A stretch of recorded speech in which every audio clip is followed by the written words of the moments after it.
حقیقت ثابتہ جو محسوس طور پہ سامنے آ گئی. سخرها علیہم 7 لیال و 8 ایام حسوما، وہ ان کے اوپر چلتی رہی 7 دن 8 راتوں تک وہ، اور اس کے بعد حسوم کے، انہی کو نہیں ان کے نام و نشان تک کو مٹا دیا. 600 سال تک اسپین میں مسلمانوں نے حکومت کی. اس انداز کی حکومت کے تاریخ اس کی مثال نہیں بیان کر سکتی. ان کے ہاں کی عمارات ساری دنیا کے لیے وجہ جاذبیت بنی ہوئی ہیں. آج بھی اسپین کی، اس اسپین میں یہ الحمرا وغیرہ کے قصر اور مسجدیں جو ہے ان کو دیکھنے کے لیے دنیا جاتی ہے. 500-600 سال تک حکومت کرنے والی قوم کی ایک قبر وہاں موجود نہیں ہے اسپین میں. حسومن، تم تو ایک طرف تمہارا نام و نشان مٹا دیا. حذر ہے چیرہ دستاں، سخت ہیں فطرت کی تعزیریں. کہا وہ کیا چیز تھی؟ حسومن فطر القوم فیہا سرعا. اگلی بات بھی ہے کانہم اعجاز نخل خاویہ. کہا یوں نظر آ رہے تھے جیسے عربوں کے ہاں تو کھجور ہی کی مثال ہے، سب سے زیادہ گہرائی میں جس کی جڑیں ہوتی ہیں یہ وہ درخت ہوتا ہے. عام آندیاں تو اس کا کچھ بگاڑ ہی نہیں سکتی. اور یہ ہزار سال سے ہوئے. یہ عربوں نے آ کے سندھ میں وہ پہلے جب آئے ہیں تو یہاں ہمارے ہاں تو کھجور ہوتی نہیں تھی، انہوں نے کھجور کے درخت بوئے. ہزار سال سے وہ کھجور کے درخت کھڑے رہتے.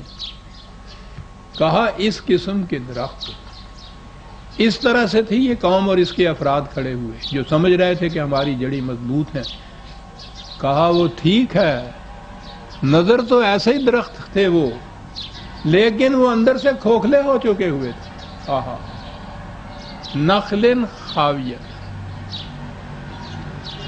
اور اس کے بعد وہ ایسا جھکڑ آیا کہ وہ گر گئے جس طرح سے کہ سرعا میں کوئی گر جاتا ہے، بالکل مرگی پڑی ہوئی کسی کی، یوں گر گئے وہ کھوکھلے. وہ کھجور کے تنے جو کھوکھلے ہو چکے تھے اور ان کو نظر نہیں آتا تھا کہ یہ کھوکھلے ہو چکے ہیں، وہ ایک ہی لغزش سے، ایک ہی اس قسم کی آندھی سے تباہی جب آتی ہے گر پڑے، اور ایسے گرے جیسے جڑوں سے کھجور کے تنے اکھڑ گئے ہوں. اور اس کے بعد ہم سے پوچھتا ہے وہ قرآن فَهَلْ تَرَى لَهُم مِّن بَاقِيَةٍ، کیا ان میں سے ان کا کوئی نام و نشان بھی نظر آتا ہے تمہیں؟ کہا یہ ہے الحاقہ. اب ہمارے لیے کیا رہنمائی ہے اس میں؟ عاد اور سمود کا جو نظام تھا قرآن نے تفصیلاً یہ بیان کیا ہوا ہے مختلف مقامات پر. سب سے بڑی چیز تو یہ تھی نا ان کی، سمود کی، یہ ان کا نظام تھا نا یہ مویشی پالنے کا، اور ان چراگاہوں پر اور ان چشموں پر یہ قوم کے بڑے بڑے جو سردار تھے قوت کے بل بولتے پر انہوں نے اس پہ قبضہ کر رکھا تھا کہ ان کے جانور ہی چریں، انہی کے جانور پانی پئیں، جب وہ نکل جائیں چلے جائیں تو کچھ باقی بچ جائے تو پھر وہ غریبوں کے حصے میں آئے. یہ تھا وہاں کا اقتصادی اور معاشی نظام. یہ طبقات تھے وہاں کے. یہ کسی کے جانور کو قریب نہیں آنے دیتے تھے. حضرت صالح نے یہ کیا کہا تھا ان سے کہا تھا کہ یہ چیز غلط ہے روش تمہاری. انہوں نے کہا تھا کہ صحیح روش کیا ہے؟ کہا صحیح روش یہ ہے کہ یہ جانور جو ہیں مویشی جو ہیں وہ تم اپنی طرف سے نسبت کر دیتے ہو کہ یہ فلاں سردار صاحب کا ہے، یہ فلاں جاگیردار صاحب کا ہے، یہ فلاں ذمہ دار کا ہے، اور یہ فلاں معاف رکھیے گا فلاں جلائے کا ہے، فلاں کمینے کا ہے، فلاں کا ہے. کہا کیا تم نے ان جانوروں کی نسبت کس طرح سے کر دی ان کی طرف؟ اور اس کے بعد یہ زمین یہ فلاں ذمہ دار کی ہے، فلاں جاگیردار کی ہے، اس پہ وہ غریب کا کوئی کوئی بھیڑ بکری بھی نہیں آ سکتی کہنے کہ زمین کے اوپر یہ تقسیم. آپ کو معلوم ہے کہ جو حضرت صالح علیہ السلام نے ان سے ایگریمنٹ کیا تھا کہ جو پیش کی تھی پیش کر کہ آؤ اس معاملے کے اوپر ہمارے ساتھ، وہ کیا ہے؟ قرآن نے 2 لفظوں میں کہا ہے، ارض اللہ لعباد اللہ، ناقۃ اللہ و ارض اللہ، یوں ہے کہ یہ زمین خدا کی زمین اور یہ سارے مویشی خدا کے مویشی، خدا کے مویشیوں کو خدا کی زمین کے اندر چرنے دو، تم چچا لگتے ہو اس کے. زمین اور اس کے ذرائع کی ذاتی ملکیت کو ختم کر کے رکھ دیا قرآن نے. ہر متنفس سانس لینے والا جسے خدا نے پیدا کیا ہے وہ خدا کا بندہ ہے، خدا کی مخلوق ہے. کہا ارض بھی اللہ کی پیدا کردہ ہے، اس کی ملکیت ہے. خدا کی زمین میں خدا کے بندے ہیں. وہاں تو معاملہ صرف مویشیوں کا تھا، اس لیے ناقہ کا ہی لفظ آیا ہے، اور اس کی وسعت پھر نبی اکرم صلی اللہ علیہ وسلم کے ہاتھوں جو انقلاب متشکل ہوا ہے، حضور نے اس کی اور وسعت کی، اور وہ یہ تھی کہ بندے خدا کے بندے، زمین خدا کی بندی، خدا کی ملکیت، خدا کی زمین میں خدا کے بندے بے روک ٹوک چلیں گے. تو جب یہ کہا کہ تمہیں معلوم ہے کہ عاد کا کیوں یہ حشر ہوا، سمود کا کیوں حشر ہوا، تو یہ قرآن نے پہلے بتایا ہوا ہے.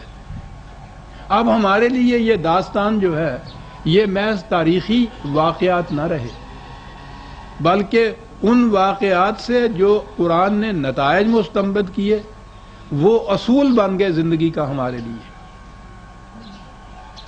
کہ خدا کی پیدا کردہ چیز کسی کی ذاتی ملکیت نہیں ہو سکتی، وہ تمام نوع انسانی کے لیے کھلی ہونی چاہیے.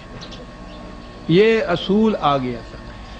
اس کے خلاف جو کچھ کوئی کرے گا اس کا کیا حشر ہوگا، یہ چیز نظری طور پر بیان نہیں کی. کہا الحاقۃ، یہ ایسی حقیقت ہے جسے محسوس شکل میں تم دیکھ چکے ہو، تمہیں پتہ ہے کہ عاد کا کیا حشر ہوا تھا اور سمود کا کیا حشر ہوا تھا.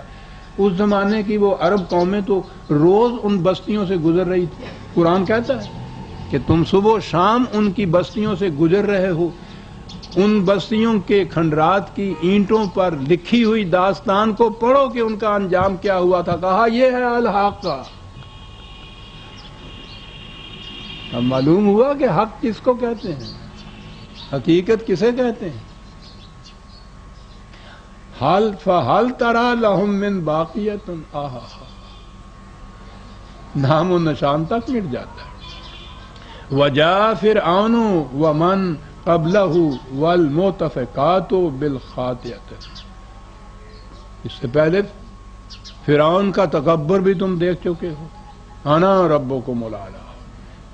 تمام ذرائع رزق پر جو خدا نے اپنے بندوں کے لیے قائم کیے تھے، استکبار کی بنا پر، قوت کی بنا پر، شمشیر کے زور سے ان کو اپنے قبضے میں لیا اور پھر اس کے بعد کہا کہ کون ہے تمہارا رب، تم اس کو خدا بنائے بیٹھے، ہم تمہارے رب ہیں.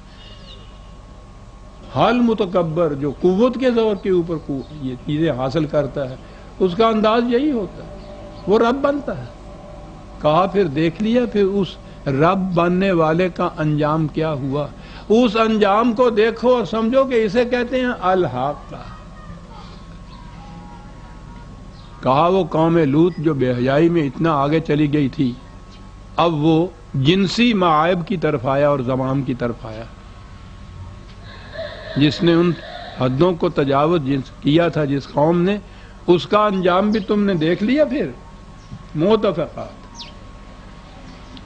الٹی ہوئی بستیاں، بالخاطئہ. ہر واقعہ ساتھ کے ساتھ یہ بتایا کہ ما ظلمناہم، یہ نہ کہو کہ خدا نے ان کے اوپر یہ ظلم کر دیا تھا. یہاں تو عذاب کا تصور ہی یہ ہوتا ہے کہ خدا کی طرف سے یہ آ جاتا ہے صاحب کسی کے اوپر، جس کو چاہے تباہ کر دے، جس کو چاہے زندگی دے، جس کو چاہے موت دے. ہر تباہی کے بعد خود بتا دیا کہ اس کی وجہ یہ جرم تھا ان کا. کہا ہم نہیں کسی پہ ظلم کیا کرتے، ولیکن کانوا انفسہم یظلمون، وہ اپنے آپ پر خود ظلم کیا کرتے تھے.